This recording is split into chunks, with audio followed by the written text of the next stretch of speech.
Hi, Karimi here. This is Just a Mom, and I started a conversation in the previous video.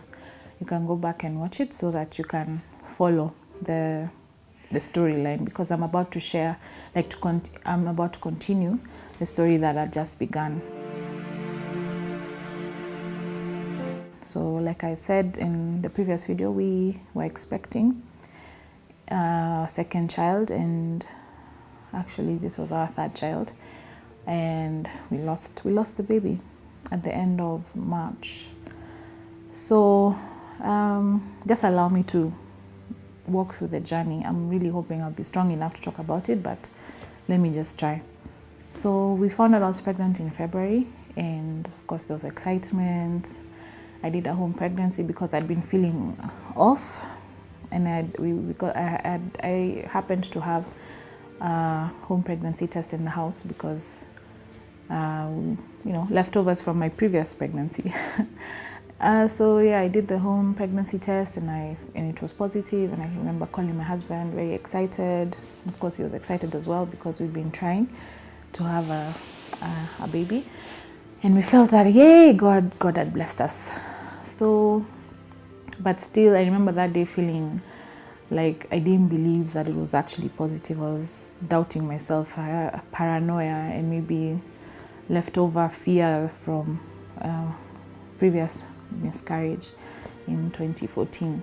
So when my husband came home, I made him take me for a blood test just at a nearby lab, just near our estate, and yeah, the lab technician confirmed that I was pregnant, and we're very excited. And of course, we told our close family members and our close friends, and we began to pray for this child. We began to lay hands on my tummy every day. We'd speak words of love and pray over the baby, and we started making plans, and even God had already given us a name for this child. So it just felt perfect, because now I also felt that, like I'd said in the previous video, I felt like now I even had additional things to talk about in this for the Just a Mom channel, because I want to talk about the pregnancy and walk the journey through every trimester until birth, because I feel like there's a lot of stuff that a woman goes through that maybe people don't talk about. But I'm trying to remember when it was there. So after I found out we were pregnant, of course, we made an appointment with our OBGYN to go for a scan. And we went in, and around that time, I think I was about 5 weeks.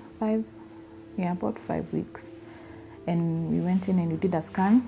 It was too early for the heartbeat to hear the heartbeat at that time, but we could see the heart beating. We could even see the waves on the ultrasound screen.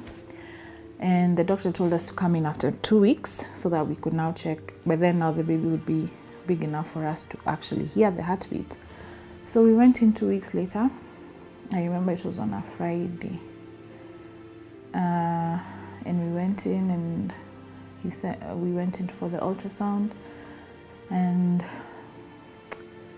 yeah, I don't know what's the name of that person who does an ultrasound. Anyway, the ultrasound person, or the technician, told us that there was no heartbeat, and she said those familiar words we'd heard them before.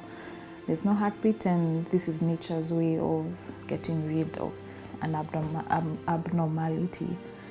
And it felt so surreal, like a really bad movie, because in my heart, in my head, this was my worst fear, that this was happening again, a second time. And that I think in my head, I believe that God can't allow this to happen again. I mean, we'd gone through this before. Why a second time? Why? We already knew the pain. We already knew. I mean, I feel like I felt so lost. I remember I really broke down. I cried, and all this time during this time, the ultrasound person was now contacting the doctor, who was in a different room. and giving him the report. So we went back to see him, and he said he wasn't ready to give a clear diagnosis that it was a miscarriage. So he wanted us to wait for the weekend and then go to a different facility for a more, in fact it's Medanta. It's called Medanta Healthcare or something. Anyway, they have 3D ultrasounds and they are more, maybe technologically advanced. He sent us there on Monday. So we spent the whole weekend just praying and hoping for some form of miracle. I remember for me, I'd already given up. My husband is one who still had faith. He was praying. For me, I was already mourning. I already felt like there was no hope. But I remember telling myself to just stay strong and to have just a dot, if any, faith for the baby's life, so that at least I support my husband in his hope. But Monday came. We went for the ultrasound, and it was confirmed that there was no life. The baby had basically, I was supposed to be around 8 weeks by then, but the baby had stopped growing at 6 weeks. So for 2 weeks, I'd been carrying a dead baby.